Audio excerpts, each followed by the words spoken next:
After a long night of partying, We rally. we rally. Well, I love that we all started this episode on our phones. we rally. It was fun last night. It was a good time. It was a good time. I had a really good time. I had a really bad time this morning. You can't hear me. Look how far it is. But You know how... Like, it's so hard to move this right now. You're just so far from it. I feel like normally your seat is closer in. Oh my god. we went out last night This is so hard. because we had nothing to do.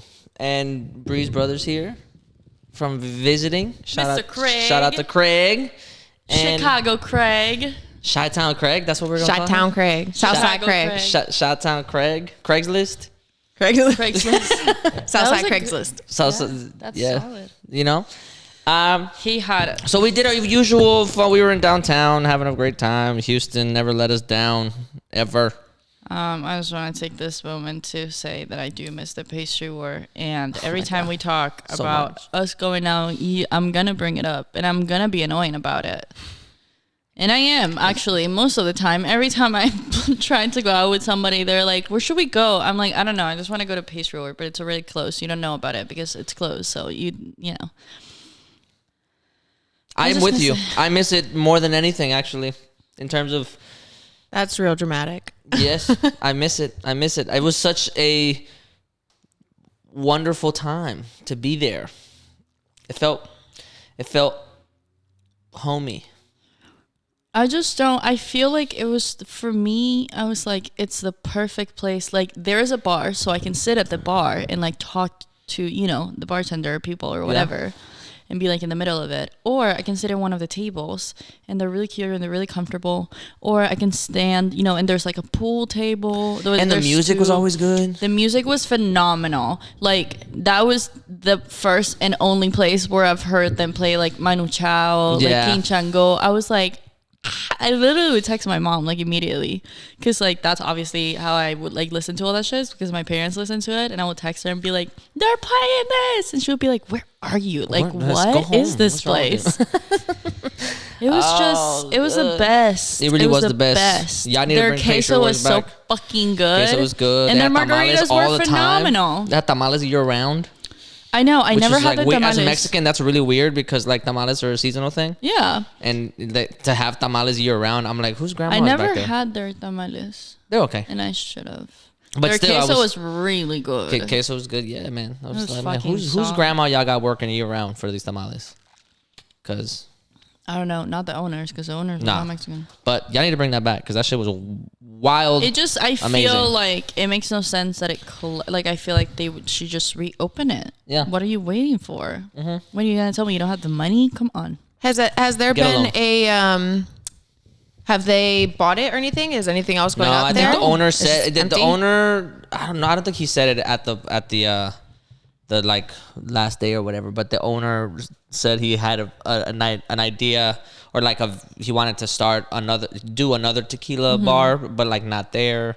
Okay. But like also like he doesn't have like the plan for it. He doesn't have like a building or like where he would want to do it. It's just more like, yeah, it'd be fun to do again, maybe, but like, you know, who knows? Yeah.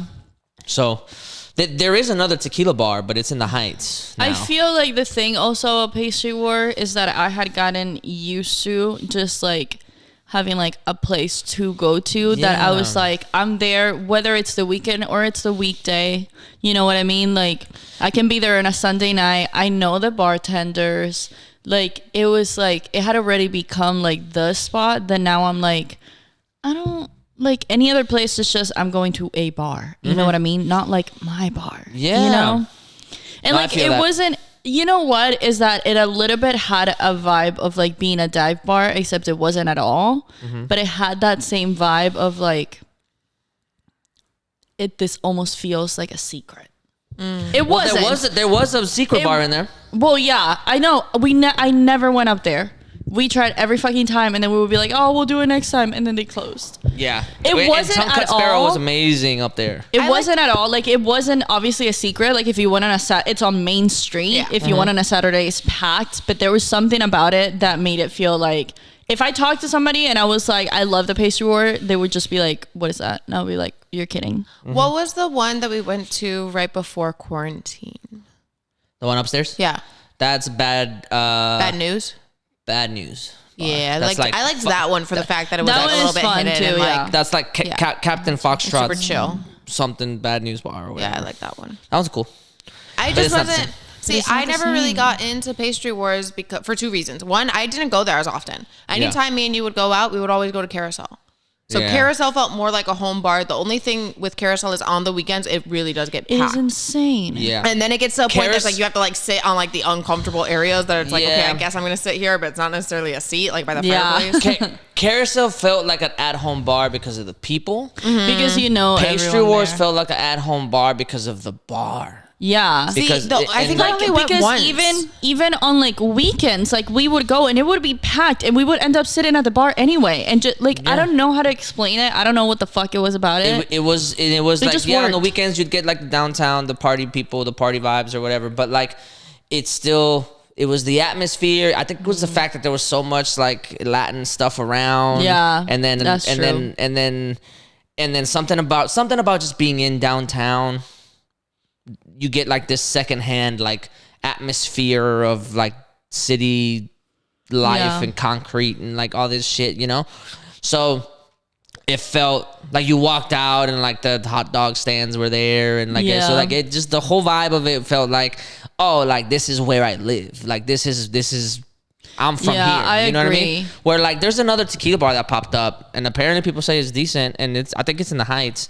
And like But like the Heights is so far. like, and even then, like, I'm not gonna walk out at a In the bar, Heights? in the Heights. I'm not gonna walk out as much as I do like the Heights, but I'm not gonna walk out of that bar and be like, man, this feels like where it's at. Like, No. Yeah. you don't get any of the atmosphere. Like, there's like neighborhoods around, like you know, like The Heights really does feel like a place you go to have kids and shit, you know?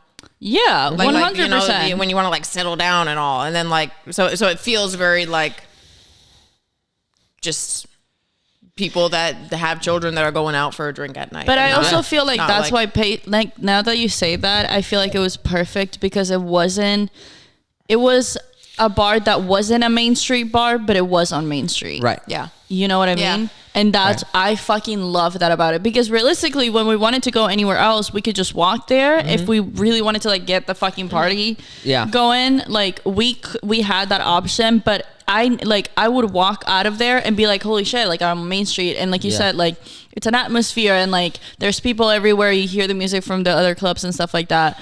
But like you enter Pastry Wars and you're not like I'm in some bar, like some trendy ass bar on Main Street. Yeah, You know? and I think that was like it's so easy for it to have been trendy. Like, oh, it's a mezcaleria. It's Yes. only And it tequila, wasn't. mezcal. It's only Mexican beers. It's only like you know what I mean. And it's very easy for it to be like, oh, that's like gimmicky. That's like a novelty. Like you're trying to be just like a mezcaleria, like you know what I mean. But it didn't catch that. It didn't catch that vibe. But to It be was- honest, I feel that way about Dean's too. I really enjoy Dean's for that because it doesn't feel here's- it doesn't feel like this Main Street bar type of deal of here's like the thing about that- of any bars kind of on hype Main like Street. If you're a Houstonian, I think you'll probably like. If you've been there, you probably understand. Every bar on Main Street gets heightened by the fact that every other bar on Main Street is not a typical bar. Yeah. Does Yeah. that make sense? Like All of the like- bars on Main Yes. Street are so wildly different from like each other. like every bar on like the reason why Bovine gets like Midtown vibes and it pops is because the anime bar right next to it is completely different. Yeah. And because the like Latin bar across the street is different, and then catty corner from that it's Moonshiner, so it's a moonshine bar, and you know Yeah, what I mean. it really is and then diverse right next there. to that It's- is right next to that is Molly's, Yeah, which is the which is a Irish pub. pub, yeah. And then, so you know what I mean. Like every bar on Main Street juxtaposes each other to some Yeah. degree, so it makes them pop more. yeah. Yeah, know what I I guess mean? like if you're thinking about like if you go to Montrose, like everywhere in Montrose, they're all like club like atmospheres, Right. like full club, you know, Yeah, type of As opposed to places. like Washington, Or- if you yeah. go to Washington, Yes. every bar is pretty much trying to get the same people to go in the bar and do the same thing. Like You know what I Washington mean? is perfect for like bar hopping. Like Yeah. you're Because- just like well, and your you bar, want to change it a little bit, but not that much. and I'd make the argument that Main Street is better for bar hopping because then you get a different bar every time you hop. I mean, the fact that You even know what I last mean? night, just talking about last night was so great because we bar hopped so much. Yeah. And every time the atmosphere completely changed. We jumped into Sunny's at first really quick, and then we stopped at Total Flying dive Saucer. bar. Total dive bar. Total dive for bar. a We were quick Flying shot. Saucer, Beer Went to Emporium. Flying Sausage. Saucer. Flying Sausage. Sausage. And then we're in an Irish pub. Then we were right outside of Dean's. Then we were Boots and Shoots. Boots and Shoots, You know, yeah. so Boots like, and Shoes was really the little sprinkle when I Yeah. was like, oh, we're going to Boots and Shoes. All right, And we jumped, let's and it's fucking funny go. because we legit jumped in there for like 5 minutes. We were like, we want to dance a little bit, but like we don't want to sit here all night and get like sweaty and gross. We just like want to Well, be here and then. But like if we went and we wanted to find a club to dance at, like if we went to Spire or Clay or one of those other, like we can't go there and then jump into another bar right after. Like we have to get in the like- car and drive somewhere else and whatnot. Like Right. there is like, no, we're gonna jump in for Right. 5 minutes and then dip out and go and get more drinks somewhere And chill. I make the argument that like if you were on Washington, there's no reason to bar hop because the next bar is the same. Mm-hmm. Yeah, that's fair. Like you know what I mean? Like if you want to dance, just stay at the place that you're Yeah, dancing just at. stay If you- where if you stay wanna at Bottle chill Blonde. and Don't go yeah, anywhere yeah, else yeah. because the next bar is doing the same thing that you were doing Yeah. at the previous Yeah. bar. You know what I mean? With the slight exceptions like Kung Fu bars there and stuff. And I think the other place that does well with that is right here on the east side. What I don't even know what that area would be called. Ito. Now it's Ito. Ito, but That is second ward. It's just that second little ward. square of with Miss Carousel, because Miss Carousel is more like chill, so Carousel, now, like Truck it Yard, gets- Rodeo Yeah. Go. Yeah, Yeah, so, that's so true. they all change it up too. Rodeo Go is kind of like the flying saucer. It's where you can sit, you can That's eat, true. also get a drink. You know, That's super true. And Truck then you Yard. go like for further back, you have Chapman and Kirby. You have Sunset, which is like upstairs, and that's Sunset. really popping for dancing and whatnot. Yeah. Yeah. Then you have Woodrow's, which is like a sports bar Yeah. kind of. So Then I you think have that's also a Dean's, good which area. is a nerdy bar, I like a think super that's why nerdy we bar. like those two areas. That's where we go. That's where we go most than anything. Well, because if I'm gonna, at least this is my rationale. If I'm gonna struggle to park, I need to make sure that the can next stay 3 there. hours that I'm Yeah. gonna be around can be either exactly what I want or spontaneous enough that I can get into something. Yes, Yeah. and You know that's what I mean? again, I fucking go back to pastry work because we are like every time I'm like, well, where do we go? It's like, well, I have all these 3 options that are all like 20 minutes away from each other. Right. Whereas if we were like, oh, well, maybe we'll try this place, or maybe we want like more of this vibe, like maybe we want something like more quiet, or maybe we want something like where we can dance and stuff like that. We could always be like, whatever, we'll end up at Pastry Wars, Right? Because it was all buy it. But none of it was Pastry War. Yeah, Whereas now, like, I like Grand Prize. I like it too. I haven't been to Miss Carousel in literally like I haven't last been time I since went was when since we the went with changing of Brenda. Yeah, I haven't been in a while because of the changing of the guard there, but So I like Grand Prize. I like, there's whatever, but they're also fucking far away. So I'm like, well, I would have to commit to being there for the night. yeah. And no offense, I don't want to be there the entire night. That's so much Also, work. like, there's something to be said. Like, I think Ito's doing a good job of trying to replicate that, but I they're think not there so. yet. Yeah. They're not. They still have ways to go. But I'll still take it over Midtown, and I'll still take it over Uptown for sure. And I I also don't really think go to with Ito, Midtown. a lot of people like with Main Street, since it's just a strip, you walk past every bar. Yeah. With Right. Ito, with like that little square of them, they're And kind there of is all a like lot hidden. of So it's like residencies. you're really only going to the bar that it is that you know that you want to go to. I know so many people. Every time I talk about Miss Carousel, they're like, "What?" And then I say Truck Yard, and they're like, "Oh yeah." And I'm like, literally, Miss Carousel is right across the street. It's Right. across the Like street. you've yeah. seen it. If you've gone Yeah. to Truck Yard, you've seen been it. there, but yeah. you just don't like because you're just focused on Truck Yard. Yeah. I don't know how many times, and this hasn't happened on the east side on Ito that much. I mean, maybe a couple times, but for the most part, this is why Main Street for me is like the like gold standard for like bar hopping, in my opinion, at least in Houston. It's because every bar is eclectic enough from each other, like but like not too far off that it makes that you look at it and you're like, why is that? That it here? ruins your party. Yeah, and it all kind of like makes sense. It also caters to like the young and it's crazy because whenever I was growing up, nobody went downtown. That downtown was not a place where you went and partied. Only like older people would go than downtown and like, have a whiskey or whatever, blah, blah, blah. But now the young scene that goes and parties in downtown, it makes sense why Fabian's is a Latin bar, and in front of it you can go to High and Dry, or you could have been at Pastry Wars, because it caters to like the demographics that are around. Like everybody, there's primarily there's a lot of Latin people, so you get a little bit of like Latin flavor everywhere you go, and then Houston culture is very rampant also. So then you get Natsuos, and then you get Deans that have like little weird gems of Houston culture in it.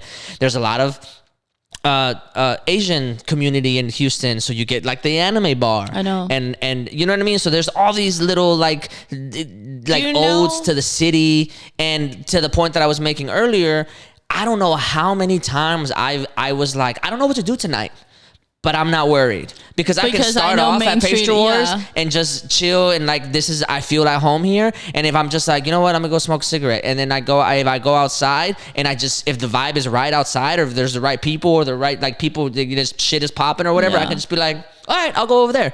You know what I mean? Or vice versa. Like I could be like, let's see what I can get into. Let's see who's around. Let's see like where my friends want to go, and to start off somewhere and then be like, and then walk out and be like, let me just finish off at Pastry Wars. Whereas Grand Prize, or not that there's anything wrong with it, bars that are not on that strip, that do not have those like that serendipitous feel to them, you walk out of them and I'm like, oh, I'm ready to go home.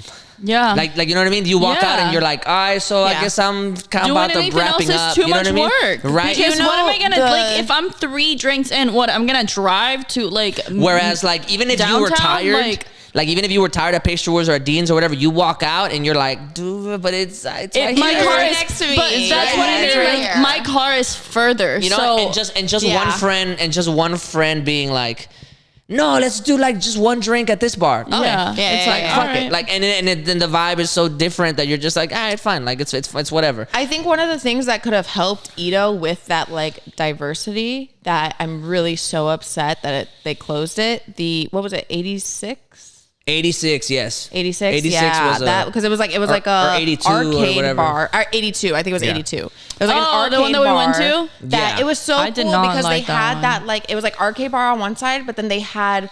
I really just enjoyed the day that we went there. It was house music. It was like a Sunday. Sundays. Like On Sunday. Sundays, they had house music. So like behind the stairs, they had this little area where they had like the DJ and stuff. Yeah. And there was house music. So there was a whole bunch of people like Just dancing. dancing over there and like Fun. yeah, and it was like really, really cool. Like house dancing. Yeah. Well, whenever we went, I think it wasn't a weekend because they were also like empty. Yeah.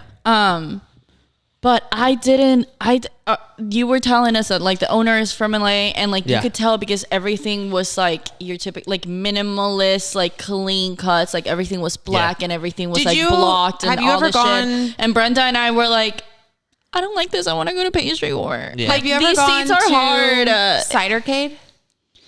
I have been to Cidercade. Do you like Cidercade? I've been like twice. I think it's fun. I wouldn't. So it's not, I don't it's not think like of the it, game thing that you're like against or anything. It was the style of the bar. Yeah. Okay. Well, but the thing is that I don't think of Cidercade as a bar. Like, you know what I mean? Like, Right. I think it's an arcade for adults. You think it's an event. It's a arcade. Yeah. Like you're if right. I want to go to Cidercade if I want to do something different. If I'm like, oh, I want to go have fun or whatever, but I'm not necessarily trying to go clubbing. But I wouldn't be like, I want to party today. Yeah. I'm gonna go to Cidercade. Like, I'm I not would never doing, say that. Like, there's But, children there during the week. Like, I'm not doing that. Again, a lot of the things that I say whenever I go drinking is, am I gonna have to stay there the entire time? Right. Or can I walk that's out why- and like and go get into something else? You know what I mean? That's why I thought having Cidercade there would have been so wonderful, like having it stay there, because you can, like, if you want Having that vibe for a little stay bit there. and like go and do it for, but like being at Cider, like I went to Cidercade once. I don't think I would go back just because, again, I don't want to be there the whole night. Right. Yeah. That's what she was You saying. know? But like, I think 82 was in a great place where it's like, oh, I can go in there, have a little bit of fun, and then I'm gonna get bored and I'm gonna go somewhere else. That's fair. I don't even remember where that bar is. Yeah. It was right around the corner from Miss Carousel. Yeah. Right next to like Vinny's. That makes sense. But Yeah, but that that's makes why sense. that's why I think that downtown Main Street stays undefeated, because even Yeah. if you're walking away from Main Street, there's some bars there too. Yeah. Like even if you're like on the other side on Like Fannin on, or what is you know that, I mean? Washington? The little park? I was going to say Washington Square Market Park. Square, Market Square Park or whatever. Square. Yeah, Yeah. like if you're there, you can be at Henke and Pilot, or you Yeah. can be at Warren's, or there's a tiki bar that just opened up there. And then at the end of the night, we you go to never Frank's. went back to that and- tiki bar. Do you remember that? That was also one of the first time we hung out. We went to that rum bar. Lay low. That's a great bar. Lalo so That's We need a to much. great go back bar. there. That's a phenomenal I bar. want to start going out more. Like, I do agree that I love mainstream, but I do want to start going out more, like, on, you know, like in the second ward, like Edo, whatever you want to fucking call it. The one thing I'll say, I've seen a lot, like, even when I was driving here yesterday, like down on Melby, there's like 2 places that I was like, dude, I Yeah, should there's just Night go Shift out. over there, which I don't know if they're still going through it. But then there's How to Survive, and then there's Voodoo Queen and White Rhino, Yeah. and then there's Moon Towers for further out that way. There's plenty of places on this side where you can have go. you and, like, ever been to How to Survive with Yeah. us? Yeah. Okay. No, I don't think you went that one time. No, I think her and I were just out together one day. We started there. It was like one of the first times we went out after the pandemic or Yeah. during the pandemic or whatever. yeah. Yeah, we just started out there. It was nice. I feel like that's a very like I want to go out for like a couple drinks on a date or something. Like I feel like that's a good place to have like girls' night. yes, Yeah, that you would know be what a I mean? good place to have Like girls' to, night. you know, yeah. just to like because the vibe But is even nice then, or I don't whatever. know because in my head I'm like my friends and I are loud and like that place is real quiet. I guess so. Wait, You we're know? still talking about How to Survive? Yeah, How to Survive. I also think it's a great place for a date that's going well, like a first Yeah. date that's going well. Yes. because like because it's so quiet You're and chill. really Like if into y'all each are other. vibing, obviously, like if y'all aren't vibing and stuff, you don't want to be somewhere quiet. Like you want to be But somewhere if that's you're hype. vibing, If you're that vibing, That's a like, great place. It's super chill, super quiet, and y'all can get some wine. You can feel yourself. That's because what I'm wine always saying, makes like, you feel yourself. You know? that- Yo, shout out to Houston for Shout out to having Houston. such a diverse, like you can get into anything. I really believe this. I mean, even when we were in New York, we were trying to get I into was like literally every single. about to fucking say whenever I went to New York, people would be like, "But what is there to do in Houston?" I'm like, "So fucking much." Right. Are you joking? And I would even argue that Houston is the only place that I've know that any day of the week you can get litty as fuck. Okay, Yeah. to be fair, when we went to New York is also like more strict when it came to COVID and everything. Where here, so when we went, we were like just coming out of COVID times. So, and I was really kind of annoyed that like that was my first time going to New York because I was so ready for like the city that never sleeps and everything was still closed. But it was funny because like we're coming from Texas and we're used to being around all these Republicans that are like, oh yeah, no, we can open everything back up. So we're like, Right. oh yeah, everything's getting back to normal. Like it'll be good to go up to New York, and we go up there and there's still so many restrictions on all of it. I will tell you though that even before the pandemic, even when I used to go That's party like there, a there thing were for them. It's that their nightlife, like, it's really fucking hard to get into it. It's because there's Like- like little pockets. There's some places where you can go. There's dive bars Sure. or whatever. But like in the same way where like you can get litty as a normal person. Yeah. I'm not talking about like exclusivity in New York where like you're a socialite or whether you're like a celebrity and Yeah. like there's these places that only let in celebrities that are like, you know what I mean? I'm not talking Yeah. about that. In that No, case, no. New York you can get litty in New York every day. Right, But but- like if you're just a regular ass person, It's fucking hard. you got a 9 to 5 and you're just like whatever, like Houston kicks ass. Yeah. Because The fact that we were talking Anytime. about Blur because we used to. Oh my God. Like I Yes. loved Blur so There's much so when I much was to like do 18 here. and stuff. But the fact that they had like what was it? Thursday nights were what? Blur's days, Blur's days, throwbacks, and then on Blur's Sundays days. they had the like Latin music playing all the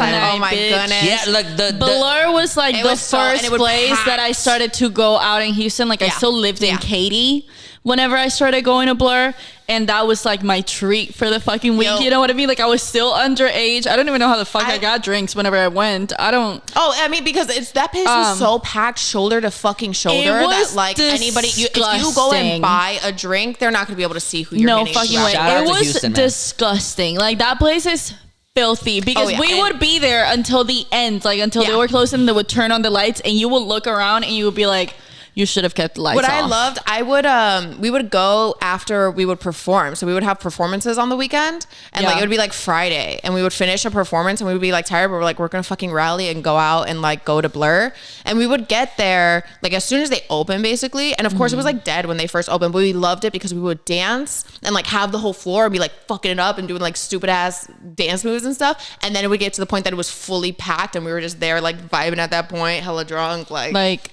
It was I don't think I have ever gone to Blur and it wasn't fucking packed. Yeah. Like, and shoulder I mean to shoulder. packed to the fucking it's been yeah, just even outside, like you will go outside to get like Montrose some air. is popping.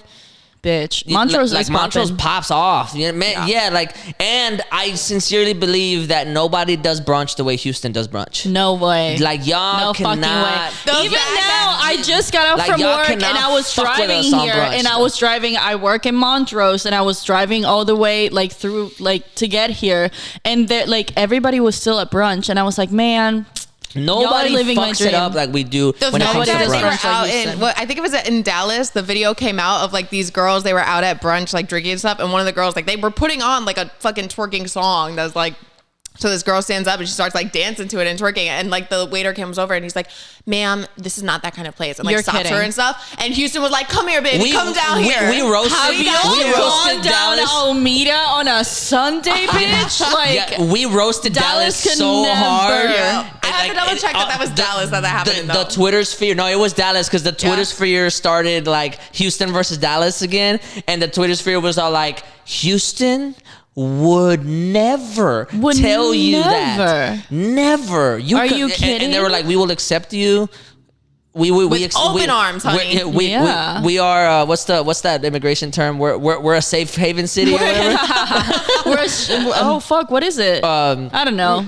You know what I'm talking about. Right? I know what you're talking about.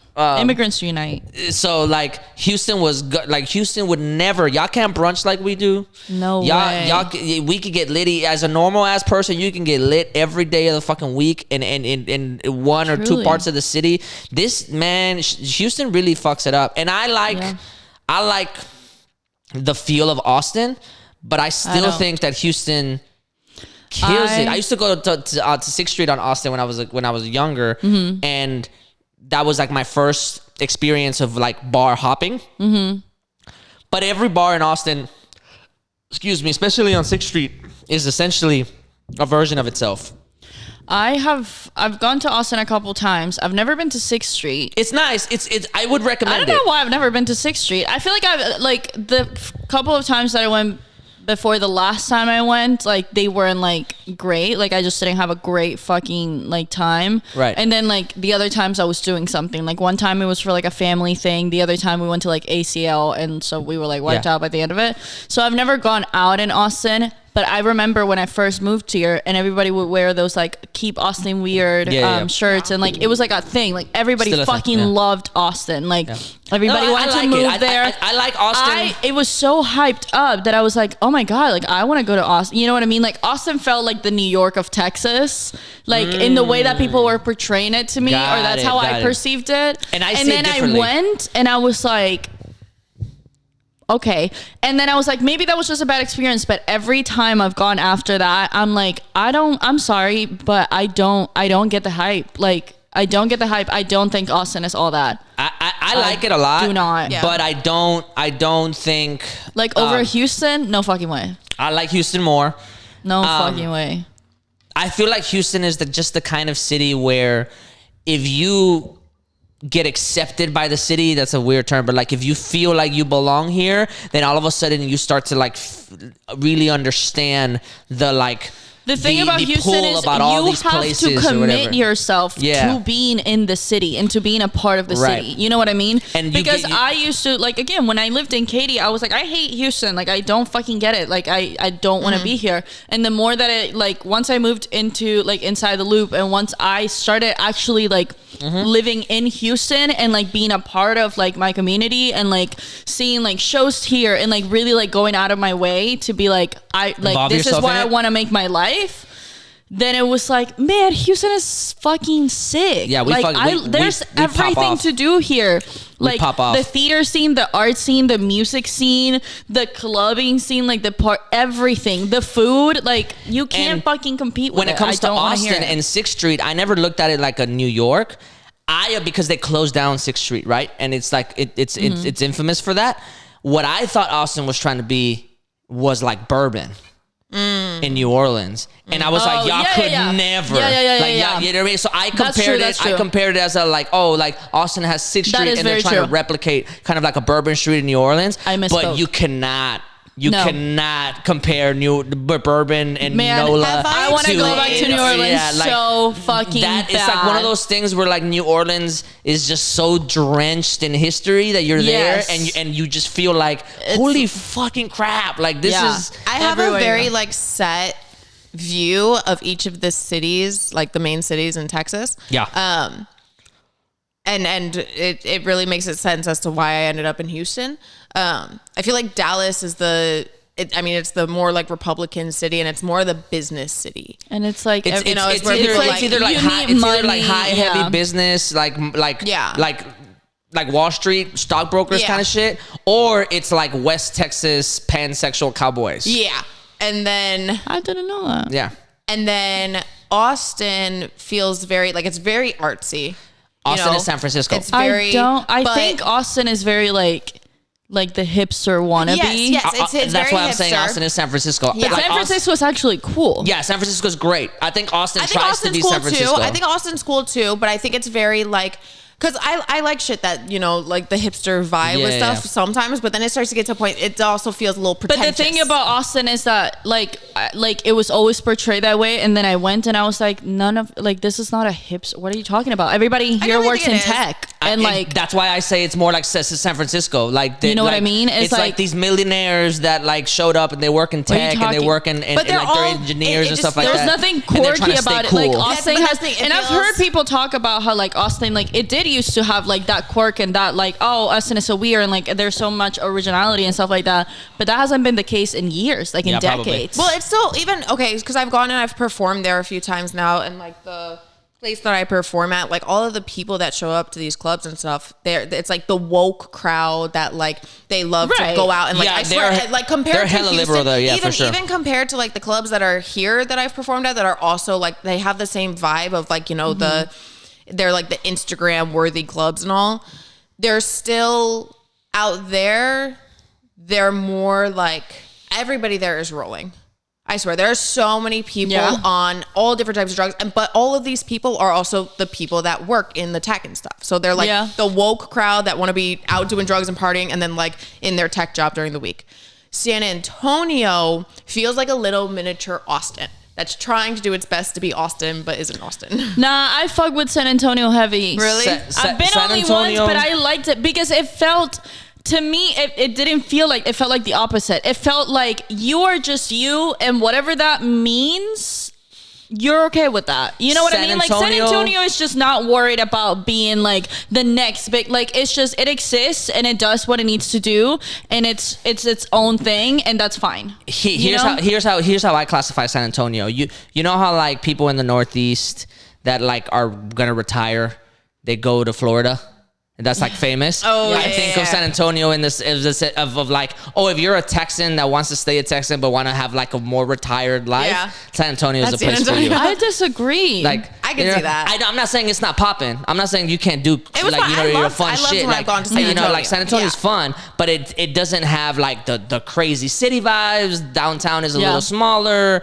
Like things are spread out, not like Houston in the sense that like there's a lot of stuff and there's a big like circumference to the city. But things are like more spread out and like there's a little bit more chill. Mm-hmm. You get to the suburb quicker when you get out of the city. Like it's just not as condensed or dense. It's not as dense, and it just feels very like, I like it. It's good. You get everything you need. Yeah. But like at a medium volume, like library voice to like barbecue. And then, you know what I mean? Which is still great. Like you can get your shit done there and have fun. But maybe like it's not gonna like turn it. the fuck up. That's why I like it. Like I like that San Antonio is kind of like mid, and I don't mean that in a bad way. But it's they a are great very, compliment. Yes, it's a great compliment. You are not doing the most, and you're not doing the least. No, you're doing just steady. enough. You're just steady. Yeah, you're solid. You're just steady. And then you're I think, established. You're set. Coming to our hometown, good old Houston. Look at Houston. I love Houston because of the fact that it feels similar to Austin in the sense that it's just as artsy and it has just as much like going on in that sense. Diversity. But I also feel like we're more it's not like pretentious hipster type of style. You know, it's just it pops off and it has all the art and all the style, but without being like stuck up or snobby about it. And that's what I was it has also a little gonna bit say more about, like down to earth and a little bit more ghetto-ness to it. That's just there's more humility. There's definitely some, but I think the beautiful part about Houston is I think overall ideologically, Austin is the most liberal. That Dallas is the most conservative. I was gonna say, I think I disagree. Whenever you were mentioning it earlier too, I was thinking like that's also the thing is that people view Austin as this like woke city, but it's a lot of like white woke people, which is not, you know what I mean? And that's also why I love Houston, because there's actual like diversity. Not that there's no diversity in Austin, but in here, like that's like, for sure. We were just on Main Street and look, and nobody's whatever the ideals are, it's part of like their identity, not part of like a campaign that they're making for themselves. Right. You know what I mean? And I think that's why I'm also like, I don't really fuck with that, because I feel like everything about what Austin tries to portray is, it's like you're trying to make us believe that that is what it is, but it's not organically what it is. Right. You know what I mean? That's a great point. I definitely think that Houston is organic. It's Houston is like, we know who we are. We don't apologize, and we cut through the bullshit. Like, and I really, really, really enjoyed that about the city. Like, we are bullshitless for a bit of a majority of the time. Yeah. Or we're on our bullshit. Like it's one or it's either or. You know what I mean? We're either like we're not doing any bullshit, or we're on the bullshit, or we are the bullshit. You know what I mean? The bullshit. And it's such a beautiful, great experience. Yeah. I do think we're a little bit more conservative than all the other not all the other cities, but like I don't believe that. I think so. I think because even in the Latin community, I feel like there's probably a little bit more conservative frame of minds. I don't mean like deeply conservative. I still think that I think there might be more levels in here. I think there's more nuances and stuff. Yes, I do agree with that. But hey, pull up the Hunter S. Thompson quote about Houston. I think this is the most perfect. Yeah. I think this is the most perfect explanation. Well, of what you Houston brought is. this up and talked about it with the Astros, right? When the Astro thing happened. Yes, the Astros moment was great. Dude, we should go to a fucking baseball game and get drunk and then just go out. We could walk. When the Astros got caught cheating or whatever. Oh, boo fucking hell. Everybody was up in arms. Look at this quote. I know. Fuck off.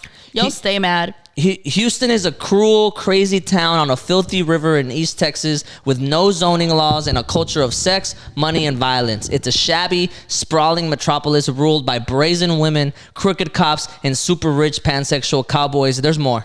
So you have to. Oh, hold on. You have to click it. Why do you say that? Oh, I hate that it does that. I'll read it again. If it'll open, why just click it once. I am. Well, I think that's. It's not gonna show the rest of the thing. Like that's a tweet, and it's, you know what I mean. Like no, that's but not it gonna should show. Open the whole website. Sure, but it already did, and it's not gonna show the rest of the quote. Is what I mean. Oh, okay. Oh, okay. So hit that. So let me do it again.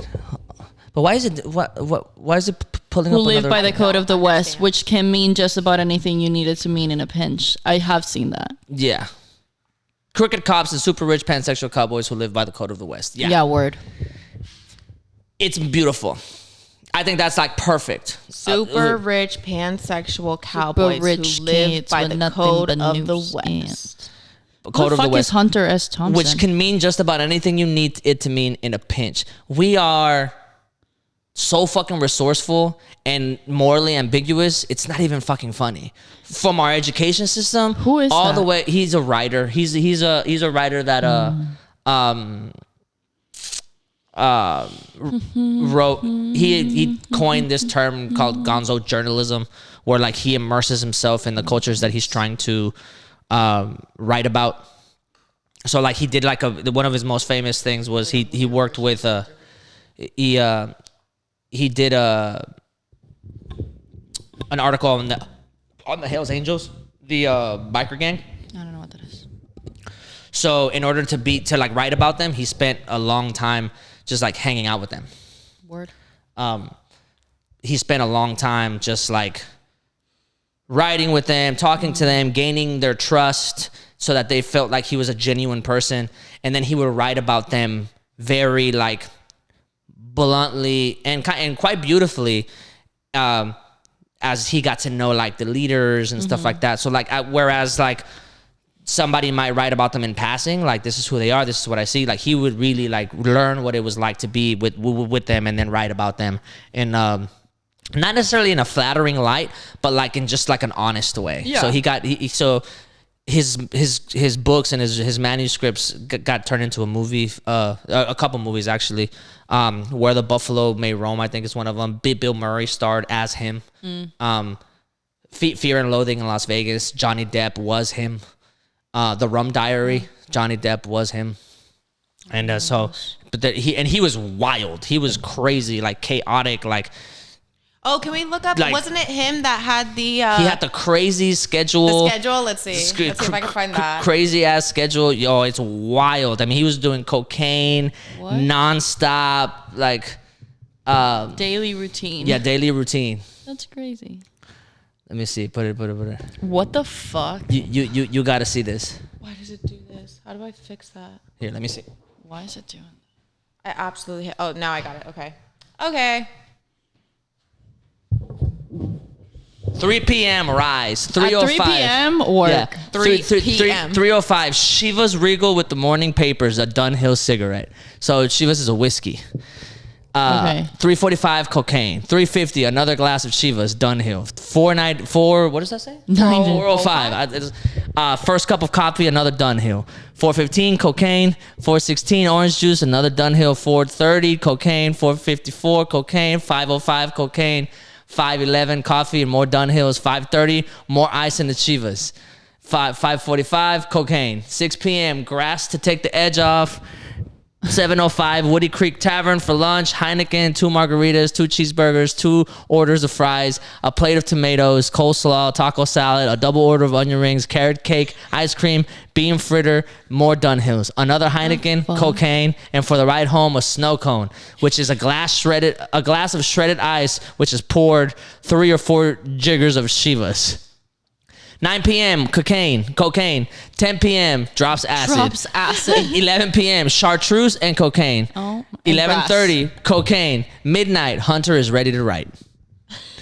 12:05 to 6 a.m. chartreuse, cocaine, grass, Chivas, coffee, Heineken, clove cigarettes, grapefruit, Dunhills, orange juice, gin, and at 6 p.m. in the hot tub with champagne, Dove bars, and fettuccine Alfredo.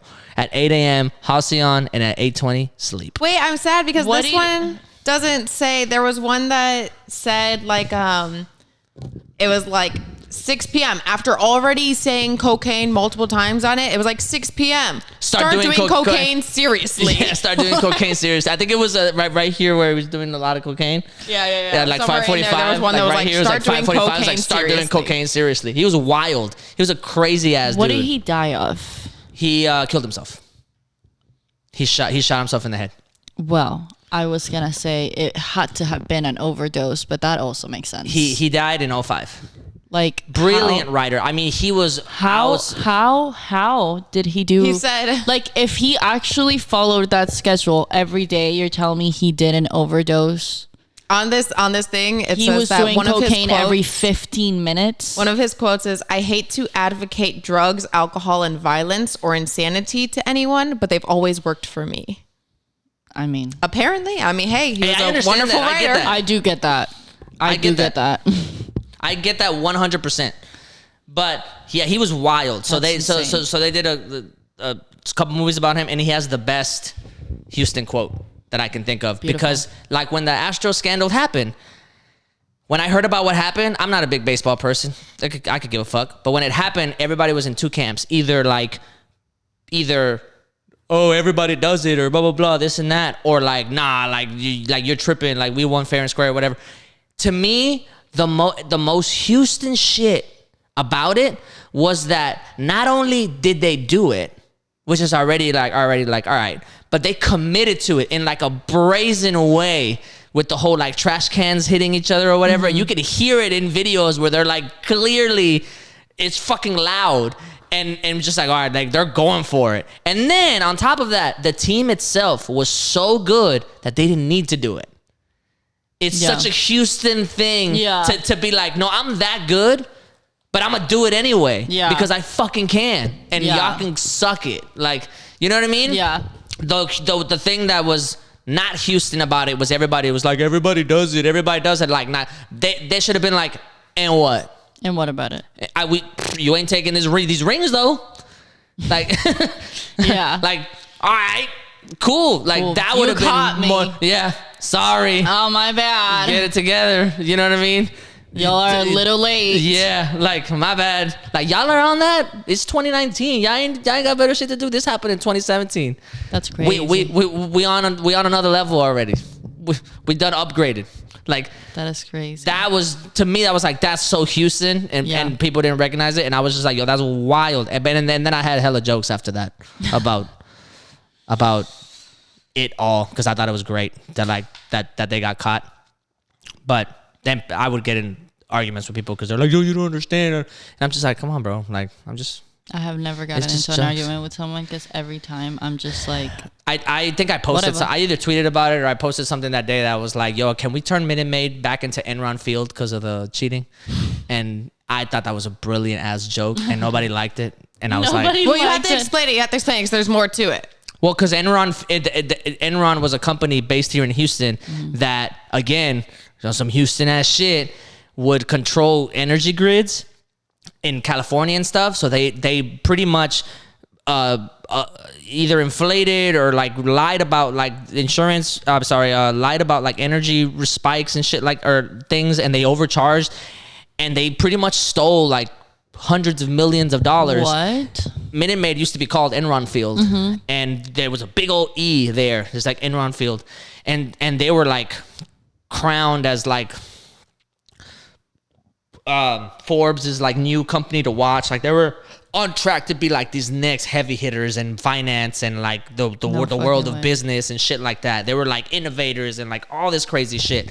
And then they got caught. And like, for if you were here in Houston whenever that was happening, I didn't see this, but if you were walking downtown, like their building was in downtown, if you were walking downtown, you could literally see people on the street shredding papers on the street. Because the FBI was going and like we're gonna take all their shit. So you would literally see people walk out of the building with boxes of papers trying to shred them and tear them, throw them in the trash. It was fucking wild. The guy went to jail. There was another guy that was like the CFO or something. He moved to Colorado. Nobody can find him now. He stole like $300 million or some shit. Shut the fuck up. It was wild. It was so crazy. So all that shit happened. And then when they cheated, when the Astros cheated, I was like, can we turn it back into Enron Field? It feels like it's a little more fitting. You know what I mean? Like we're going back to our roots. Yeah, I was like, you know what I mean? Like, yeah, y'all could take the Enron logo out of there, but it doesn't mean that it's not there in spirit. You know what I mean? So and that's funny. Like here in Houston, everybody, at least for that one, they've accepted it because as far as I know, since I've moved down here, that's been Minute Maid Park, and that's what everybody says. They all call it Minute Maid Park. In Chicago, we do not accept change at all. Because we had the Sears Tower, and then technically, that's Sears right. You guys are really booty hurt about that, right? Yeah, Sears sold it, and now technically they named it the Willis Tower. Who's Willis? Nobody fucking calls it the Willis Tower. If you call it the Willis Tower, fuck you. You're not from Chicago. You're definitely not from Chicago. And even the people that like, I posted a joke about it on Facebook, and somebody who's not from Chicago commented, and they're like, "Wait, it's not called the Sears Tower?" I was like, "Exactly." Like, And it's the same thing with the bean.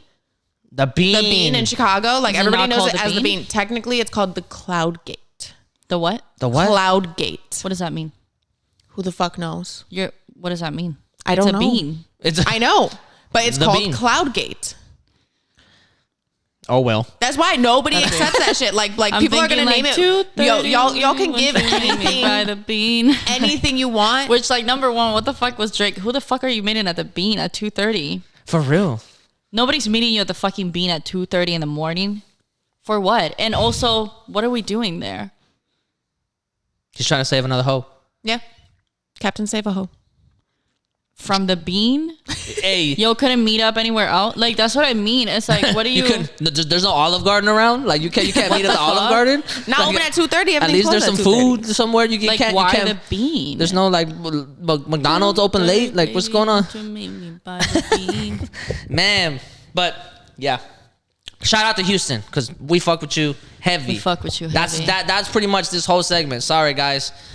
The Degenerates here, but shit, man. Houston is forever the GOAT. I think we're undefeated, and people underestimate us, and like we're like cool, but we've fucked. The only thing I would change about Houston is public transportation, and that's it. Yeah. If Houston had like that's a our public Achilles heel. transportation or had just like better urban planning in general. Yeah, but there's the no zoning laws was there. Unstoppable. Yeah, Unstoppable, I tell you. Speaking of Johnny Depp. He's going through a rough time. He is. It sucks. It's really shitty. It's like truly insane. Like have you been keeping up with the trial? Against my will, because it's like fucking everywhere. Right? Like I'll go on TikTok and it's literally like clips of like the trial. Yeah, but TikTok is doing a good job of making it pop off. Yeah. Good, and I mean they should, but it's like it is so fucking insane. Like the shit that she has done, the way that she speaks is so like unnerving. I haven't even seen clips of her talking at all during the trial. There's this clip that they keep like going, or it keeps going around where I don't know if he like secretly recorded her or something. I don't know, but it's recorded. Yeah. There's been a couple secret recordings. Yeah. But they're talking about her like punching him or hitting him, and she's like, I did not punch you, I hit you.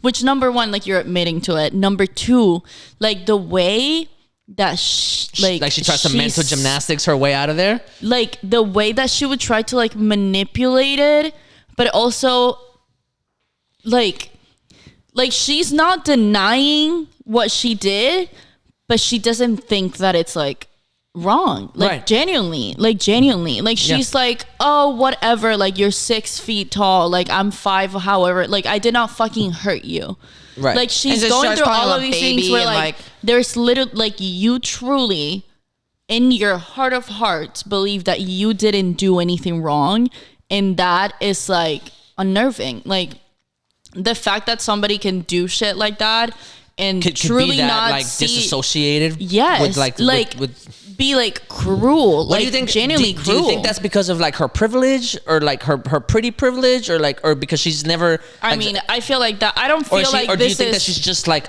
a villain, like a bad? Yeah, I don't think this is one of those things that you can like necessarily be like, oh, like I don't know. I feel like saying like, oh, it might be because of her pretty privilege, kind of like really like minimizes like, you know, like what the situation is.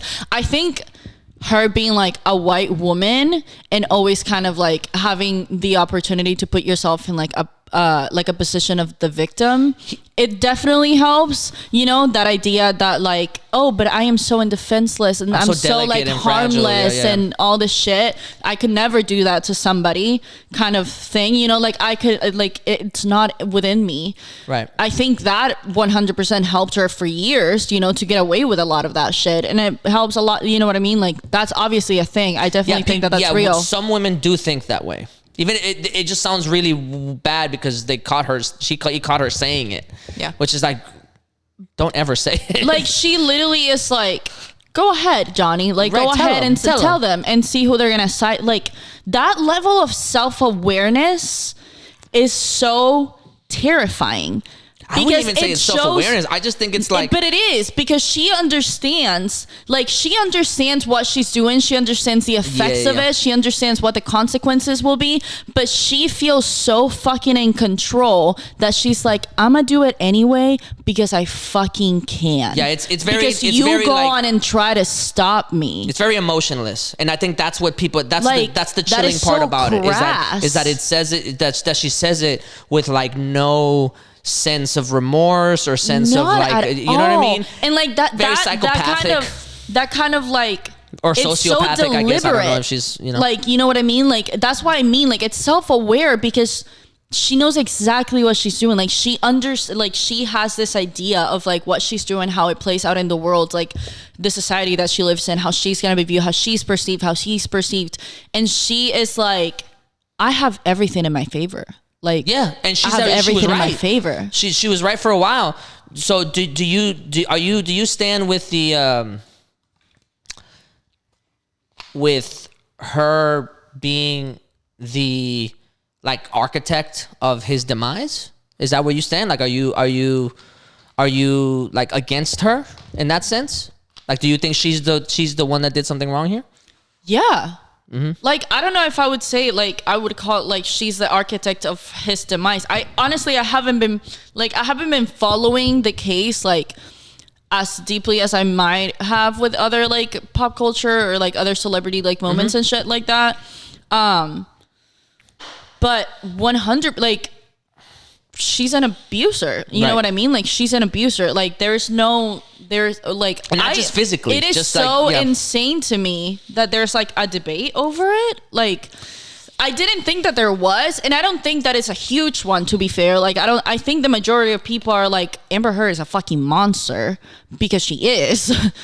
But I also guess I never like recognize how much that affected like Johnny Depp's like career or like everything else. Like, obviously it had like an emotional and like mental, physical effect on him. Yeah.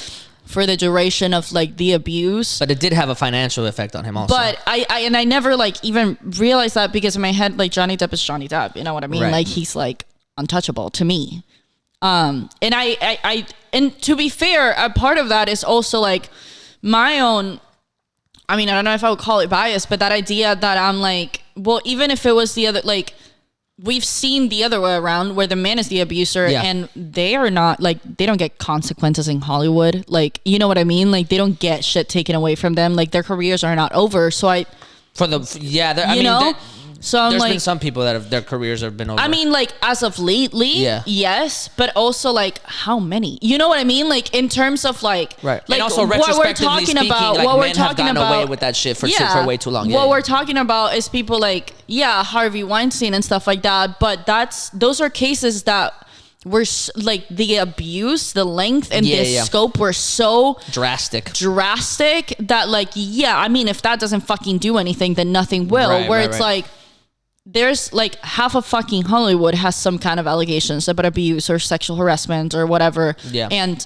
it, you know what I mean? Like, Casey Affleck's career is not fucking over. Yeah. There's so much, you know, so I just don't even think of that as like something like, especially somebody like Johnny Depp, you know what I mean? It's like, do you think that you could ruin Brad Pitt's career? No, that's Brad Pitt. Like, what?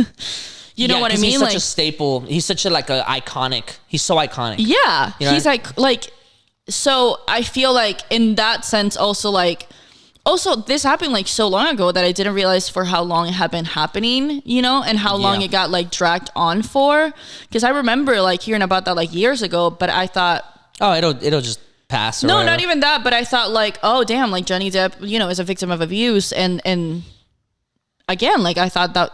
Like, it was over, that those were the news. It was like, fixed, that not fixed, but you know, like that was the case. That was the story. Right. And then I think I'm in a weird position about this, because I definitely think that she's 100% the bad guy because of the fact that she used the Me Too movement at its height to drag him under there, and that's why his financial success deteriorated and his all that stuff deteriorated, because of the fact that she accused him of that in the middle of or the height of the Me Too movement. So that's when he lost everything. Yeah. And that's what this trial is about, is a defamation trial. Like you smeared my name, and I lost everything without any proof, when actually the opposite was true. You were the one that was hurting me. Yeah. Right?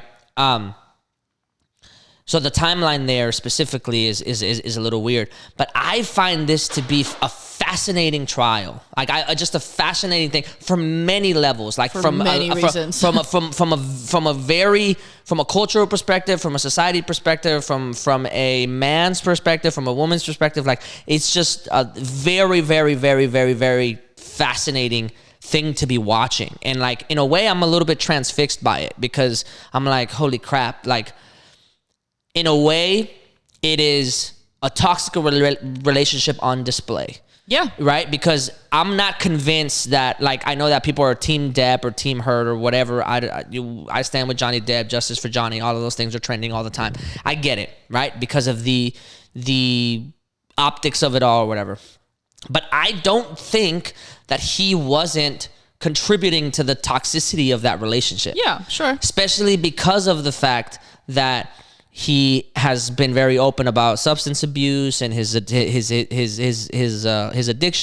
and things like that. I'm not saying that he is an abuser. That's not what I'm saying at all. I'm saying that those kinds of things, or that amount of disconnect, or that amount of pain management, or things like that, all of those things manifest themselves differently, and it just doesn't make you a very clear-headed person. So like even if you're not hitting somebody, or even if you're not like verbally abusing somebody, it doesn't mean that you don't contribute to the bad energy in the room. Here's where I struggle to get behind that, because I do get that. And like, to be fair, like if like by the time that like whenever Amber Heard kind of like all those allegations came out that she was kind of accusing him, even though she wasn't like directly accusing him, but everybody was like, oh, you're accusing Johnny Depp of it. Yeah, it was like some article. Of course, I was willing to be like, damn, y'all are about to ruin Johnny Depp for me, huh? Yep. Because he has a history of, you know, like a lot of fucking issues, and I get that.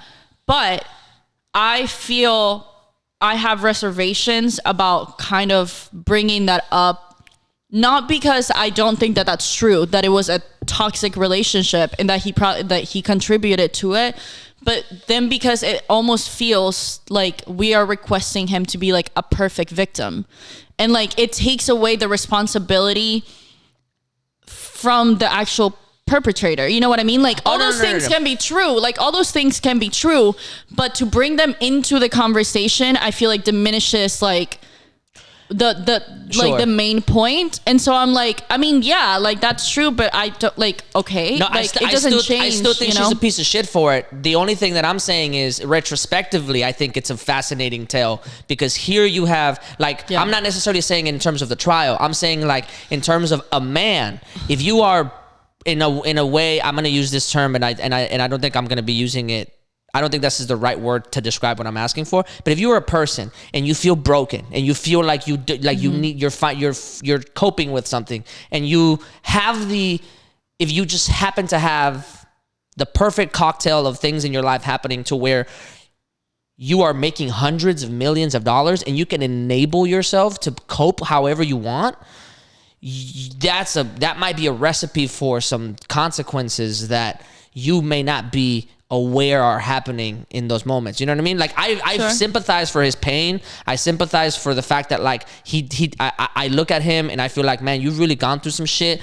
And you know, the small little things here and there that he said, like I really think he's a sweet guy. I think he's very like tender, and you know what I mean? I don't believe, I haven't been convinced that he's like a violent person, but I do think that he has a lot of pain, or a lot of emotional pain that he's been, going through, and his coping mechanisms have not been conducive to his coping mechanisms have just exponentially grown his pain. Yeah, so maybe but subdued I think it. that So it's just a cautionary tale for me on that end of like, look how much, like be careful how you cope or how you're coping or things like that.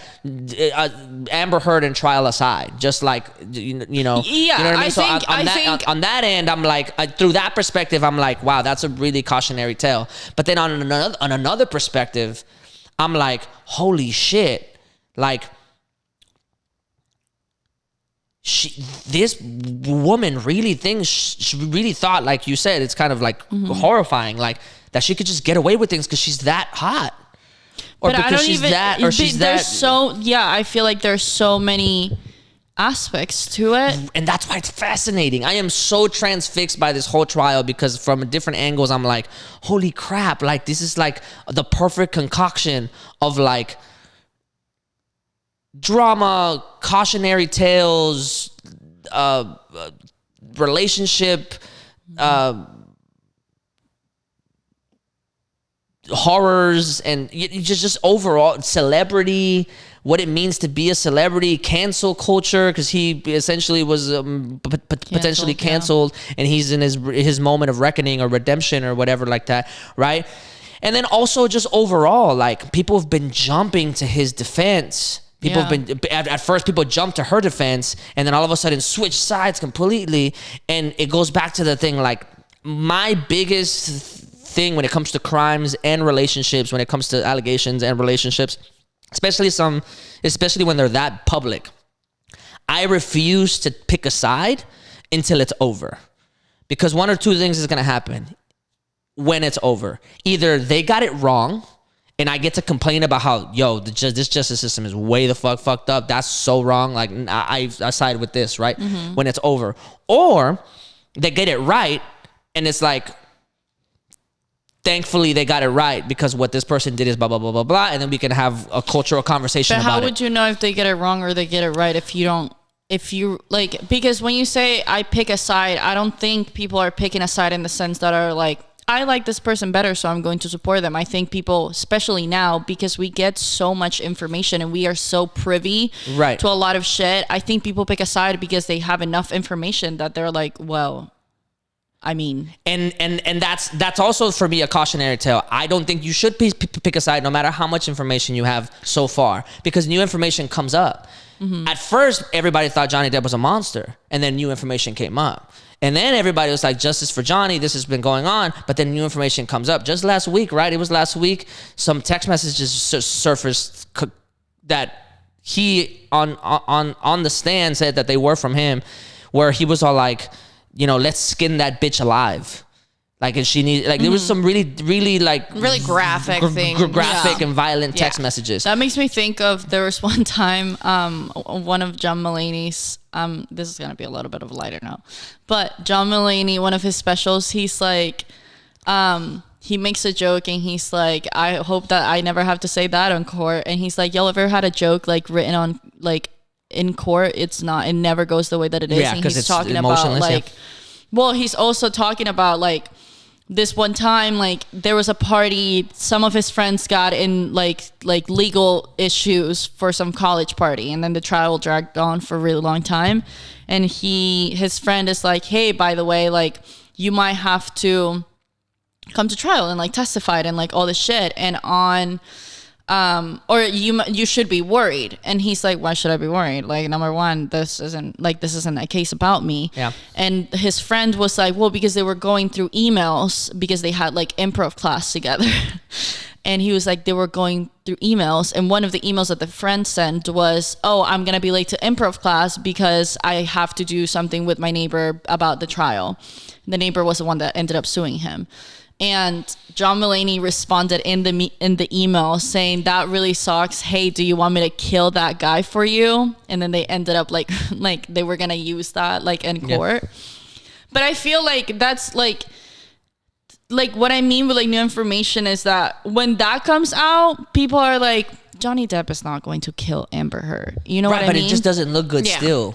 Sure, it doesn't look good, right? But it doesn't change like that. Like when I like, that's not new information, and I feel like a lot of times in cases, like once you go into trial in cases, they're not bringing you information that really changes your mind. You know what I mean? Not always. Because your mind's already. But what if you had like, let's say like when those text messages came up, I'm like, this is why you shouldn't jump ship, or like this is why you shouldn't like join a side. Because what if like those just on paper when you read them, I'm like, man, that doesn't look good. Obviously, especially me that I preach nuance so much, I'm like, I'm gonna wait still, right? Mm-hmm. But like that's not a good look. What if you're happens? trying to prove, if you're trying to prove that you're then- not, and then what if they show evidence? What if they continue Yeah. putting at that string, and then they show evidence that he tried to contract somebody to do it? Yeah. Everything Sure. would change at that point. But you're talking You know about I mean? what ifs. You know what I mean? And I'm saying Exactly. like, But it does change. It will change your I'm mind. not talking like about a what case ifs. can. right. But what I'm saying is like, from what I've seen, like typically, and like I have not heard of a case yet of whatever, like in the last couple of years, in whatever like issue or whatever crime it was, where people like made up their mind and they were like, no, like I'm supporting this person and I'm choosing to support this person. And then it was wrong afterwards? And then it turns out that they were like, it was completely like wrong. You know what about I mean? the one, Well, this is who that was, case so far. Who was the black gay man in Chicago that said he was a victim of a hate crime? Juicy Smollett. Yeah, Jesse. Not Juicy. Jesse. Dave Chappelle called him Juicy Smollett. So Oh my God. Yeah, so with him, like everyone was like, "Oh my God, like he's a victim of a hate crime and this and that," and like this wasn't, it didn't get to court at that point because we found out before then that he was and wrong. But what I'm saying is like it comes out first and you're like, "Holy shit, that's fucking crazy. We have to find these people and stuff. It's a hate crime and all," and then later you find out that is not what happened at all. Right, but I'm not saying that if it turns out that what you were told is a lie, you're not gonna change your mind. Like, of course you're gonna change your mind because you just found out that what you thought was true is not. Mm-hmm. Right. But when I'm talking about like in cases of abuse and stuff like that, like it is true. You know what I mean? Like Amber Heard, like in this case, we're talking about Johnny Depp and Amber Heard, Right and now we're talking we are. about like. But at first we were talking about how he abused her. 100%, 100%. And But what I'm everybody saying was like jumped on that train Right. and without any evidence whatsoever, just an allegation, lost him hundreds of millions of dollars. Mm-hmm. And he's not going to get that back. The reason that we're he's here gonna get now that back. is He's because fine. of the fact that he is claiming like, oh, my life got ruined because of this. Yeah. And then he gets to be like, yo, like companies refuse to work with me, even though all this stuff is going on, blah, blah, blah. Like there needs to be, like, why didn't y'all wait until all of this happened? The gravity of the collective mind of Twitter, the collective mind of Instagram, the collective mind of TikTok, of all of those things. Everybody like one person can't make a change, but collectively, when everybody's saying the same thing, it makes companies pull the plug on things all the time. So it would be I would be pissed. He has all the right to be pissed. 100%. Even if people right now are like, justice for Johnny, it'd be like, no, stop until this shit is done, because y'all keep interfering in people's lives and having opinions, and you shouldn't. You should just wait until everything is done and over, so that afterwards, if you agree with it or if you don't agree with it, then you can do shit. But not everything has come out yet. You know what I mean? How wild would it have been if he, in the middle of his allegations at the first time, at the height of the Me Too movement, if he would have come out and been like, yo, I didn't do any of that shit, he would have been blasted with like, bro, that of course you're gonna say that. You're trying to hide you're trying to save your ass. You know what I mean? Of course, like, and then if he would have said, no, she hit me, they would have been like, wow, I can't believe your response is, no, she's the one that abused me. Even like, if you think even if it was true, people would have been like, that's a lie. That's crazy. Unless he had the proof to back it up and like to show it all, which he maybe didn't at the I time, have like- the timeline, and that's why I'm having like, I guess like trouble like agreeing, because I feel like, I don't know if I have the timeline wrong, but I feel like that happened quickly. No, no, it did not. Because there was a whole case that she won quickly. She won she won the first case in the UK. Oh, I forgot about that. Everybody was not on his side at all. They were not fucking with him. He was losing shit left and right so much. And it was for me, at the end of it all, it's one of those things where, like, I get it. We have things to say. We have opinions, 100%. I'm not against that, especially in something like this, right, where, like, it's going to be public. But just as a precaution, Well, maybe so let's take the UK one as an example, because if I'm saying like, or if you're saying, I don't really know what that case was about. I should wait. Let's say that the UK one was like about abuse, and that she won, that, you know, she was a victim of abuse or whatever. Then was that like the right time for people to be like, okay, well, she won the case? I'm not sure what that case was about. I mean, maybe we can look it up. But I'm saying, like, hypothetically, like, if that is the case, like, at that point, like, she won, you know what I mean? It's right for people to be like, oh, I'm team her. Yeah, if the case was about that, and that's what she won, and it was clearly proven that it was the case, then yeah, you can pick a side at that point. You know what I mean? But even then, after that case, it was. I'm not. I mean, we have to look it up. But it still wasn't done because this case was still pending. Mm-hmm. The one from right now was still pending. And I guess that's what I'm just trying to. I guess that's what I'm trying to say is that, like, it can do more harm to jump the gun. Now, I will go ahead and admit, statistically speaking, if you want numbers and math on your side, statistically speaking, it almost always works out in your favor to believe the allegation. Because fake allegations are few and far between. They're very rare.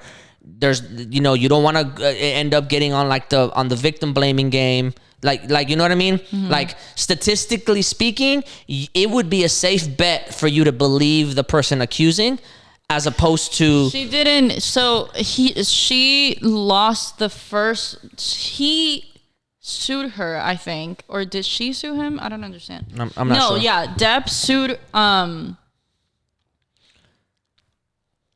Heard for $50 million fucking dollars over the fucking article, and I guess this one. That's this one. Yeah. But I guess like the one in the UK, he, after losing the first round, a libel case, yeah, libel trial said in the UK. So the trial in the UK was also about like libel. It wasn't. Oh, I think I remember that, and I think basically they didn't like the decision was in favor of her, saying like she didn't. What's a proper like verb for it? Libel him? I don't know. Defame him. Yeah, but I think it's because of that. It's because there was and that's why they did the defamation trial, is because they were like, well, like on a technically that was not libel. It might apply for defamation, but she, and I don't think, to be fair, I don't know if she's gonna or if Heard files a $100 million. Yeah, there's no telling he's gonna win this one either. The defamation cases, just as a quick background, defamation cases are extremely hard to win. Like, hard to win just because of the what that charge actually stands for. Yeah. Right? So you have to prove that like the person willingly did something, which hopefully he wins, and things can start getting. But what I keep going back to is that it can do damage to jump the gun. And if you wanted to, if you're not part of a publication, if you're not part of somebody that makes a living off of gossip and rumors and all that shit, and he didn't sue her, he sued the paper. Oh, okay. So he lost the libel case against the Sun newspaper over an article that called him a wife beater. Got it. Which it would make sense why he would lose that case, because the paper. It would be hard to prove that the paper knew that they were using that information to defame him. They could have just been like, well, as far as we're concerned, he was a wife beater. Yeah. You know what I mean? He can probably win this one because he can probably prove that she knew that he was not doing that to her. Yeah. And you know what I mean?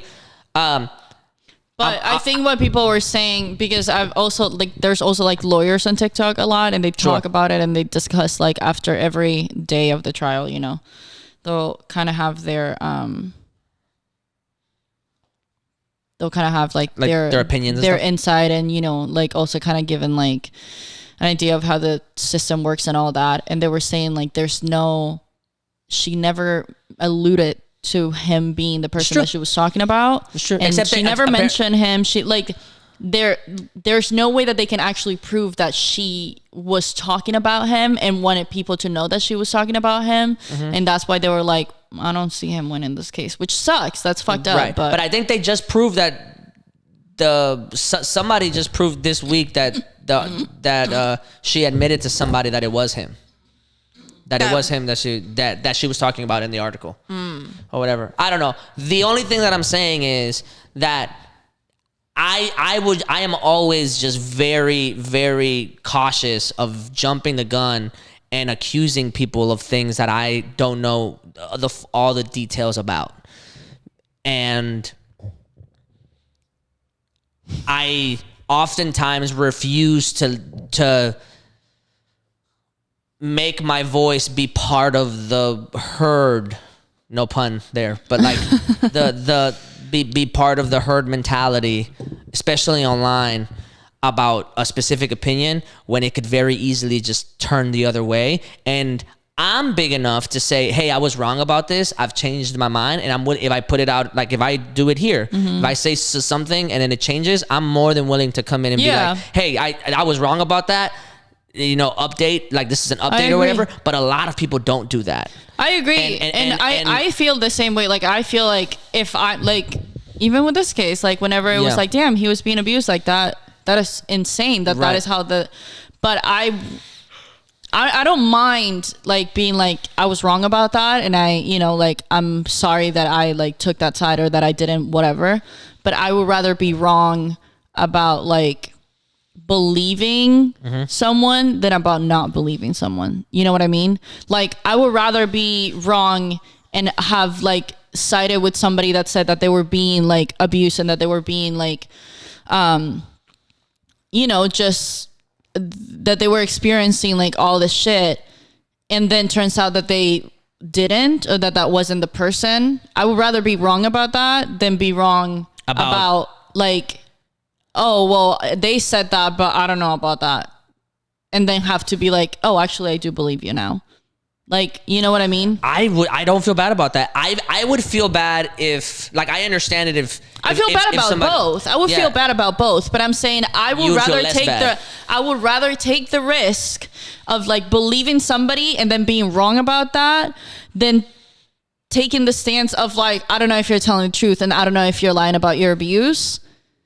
But I would never say that, though. I would never say that. You wouldn't say it to their face, but I'm saying in general, like myself, like morally with myself, I would rather be wrong about believing someone about their experiences and their abuse and whatever than about not believing them. I would never, just to be clear, I would never look at somebody and say, or like even on social media, type it up and be like, I'm going to reserve judgment until I find out that you're not lying. Right. Like, I'm never going to say that.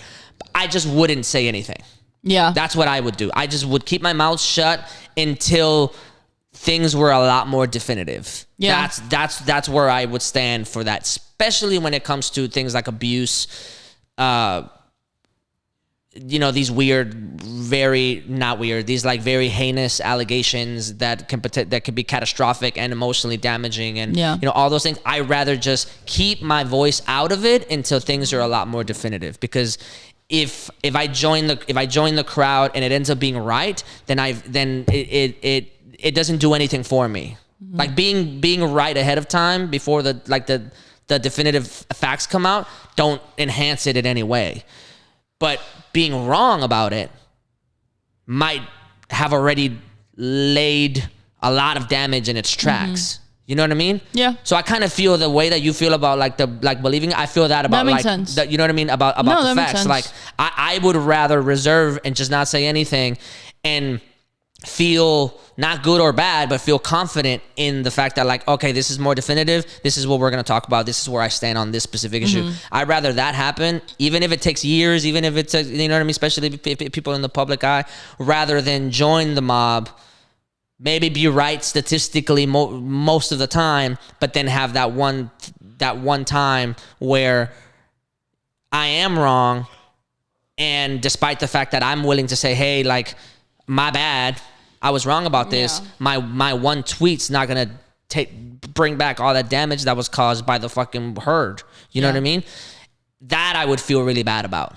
because I'm like, fuck me, man. Like I know that it doesn't affect my life in the slightest before or after, but like now, like this person's probably really going through it, and I'm just like, I'd rather not even touch that subject at all. And to be fair, I do that also with people that are like in my life or closer to my life, not just celebrities, like, you know, friends of mine that have, you know, gone to jail for things, or, you know, not things related to this or abuse or anything like that, but just in general, like drugs or like, you know, fighting and this and that or blah blah blah. I'm always like, okay, like let's wait, let's figure this out. I'm not gonna go ahead and label you as this, label you that, or like, and I even do that to I've done that to my friends that accuse other people, like, oh, this person's this person's that. Well, I don't know them.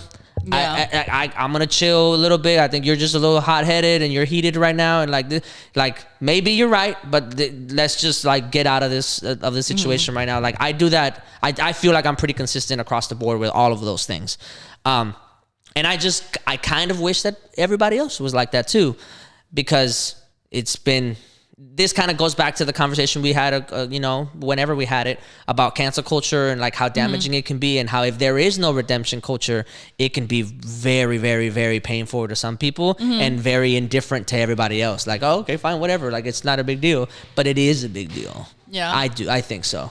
You know what I mean? But, you know, she got a haircut. She got a haircut. I want to see her bob. Yeah, he's gonna say hi. Come here, mama. Okay, say hi. I like your hair. Hey, baby. It's Look so at your little pony. Where you going? She's like, she's gonna sit on the couch. Oh, okay, she's just spectating today. You want to say hi? Hey, you want to say hi? You want to give me a kiss, babe? Say hello. Mwah. Oh. Qué amor. I love your Crocs. She killing it. Hello. You're so cute. She's gonna like touch all this she's shit. like, I don't know her. You gonna give me a kiss? Thank you. I like your hair. Yeah. You're so sweet today. Yeah. It's probably because she ate barbecue shit. Ooh. Oh, yes. I just got a chest pain. Damn. Hey, we were just talking about how we went out yesterday. For you and your brother. She's like, oh, she's got a bunch of people there. And I was like, yeah. She's like, okay, well, let me pack a couple more. I was like, Damn. Girl, I thought you meant I'm sending this to Juliet. Exactly. Aww. I got upset.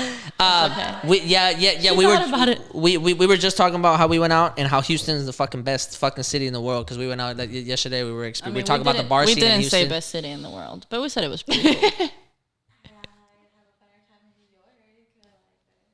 But like, whatever. I mean, New York is fun. New York is a lot of fun. I've been looking at tickets. New They're York like is fun. $400 right now. Well, not right now, but like for trip? this summer. Round trip? Yes. That's not too bad.